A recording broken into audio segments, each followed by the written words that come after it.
I am Katie and I'm going to be talking about things to consider in mine and Verdi's music production. Things we must consider, number one is lip syncing. Lip syncing is really important to the effect of the music video because, for example, in Carly Rae Jepsen's I Really Like You, Tom Hanks was lip syncing and it looked quite odd and it didn't give the same effect off as you didn't really get that emotional connection to the character or actor who was singing it. So we want to make sure we have the right gender doing our lip syncing.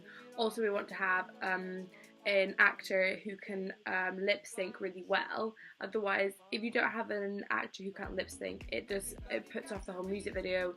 It looks really rushed and unfinished and it can get you a lot of marks down as well. Another thing we must consider is lighting, because let's just say if you have really low lighting, it can create quite a dark atmosphere and a dark vibe to that point. So throughout we want quite an eerie atmosphere, so we don't want it to be too dark, like the whole thing dark, because we're going to be filming in the daylight.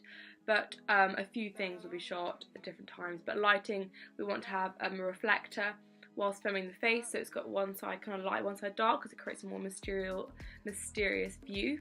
So you can only see kind of half the side of him. So his light side, yeah, like I'm happy, and his dark side can be always dark thoughts and stuff, because we want to have an overlay images and videos of past events which have happened. We want to have really good like lighting always on the main character or characters. We haven't really decided that yet, but we really want the main characters to have different lighting on their faces to make a more eerie atmosphere.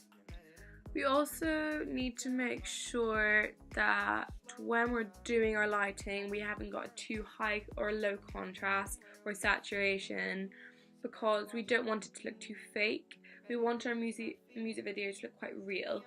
So we want to have our actors and characters in quite like kind of dull outfits, and the background's going to be very bright, but we're going to have the main character in a very different outfit. So the lighting on those things, such as the colours and graffiti we're going to use in the background, will be very contrasting with the characters to make the characters stand out more. We're either going to do the very bright background or very bright characters and dull background.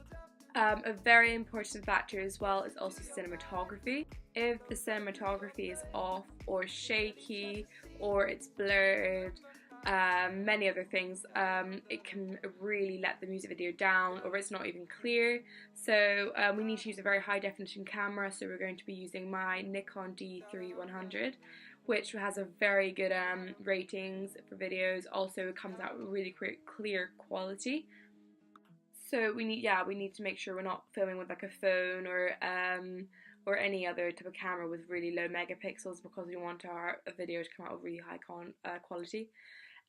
We also need to make sure that we have a tripod or gorilla grip to focus and hold our camera still, because we don't want to have shaky shots. We want a few purpose shaky shots, but that, you know, when it's like not by mistake. So if shots are shaky when you're filming a serious part, or if they're lip syncing and it's like kind of like darting around, it can look very unprofessional. And it can really ruin the vibe and the connection to the characters in the music video, as the audience are more focused on the bad things and the good things in the music video, so the shaky camera as well. Editing our movie is also very important, because if you have, for example, an edit which is, or the lip syncing edit, which is just not matching up to the music, then that can completely, well, it like draws the audience into the wrong part, so they see the faults and then they start thinking, it just loses complete emotional connection to what's actually going on in the music video, because they're more focused on the flaws which we've done wrong, so it looks very unprofessional.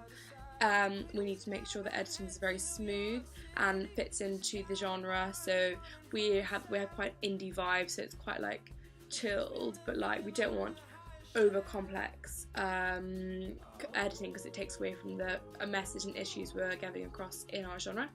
So to make sure that all of this goes well, we're going to be doing a complete planning and plan sheet, shoot sheet, etc.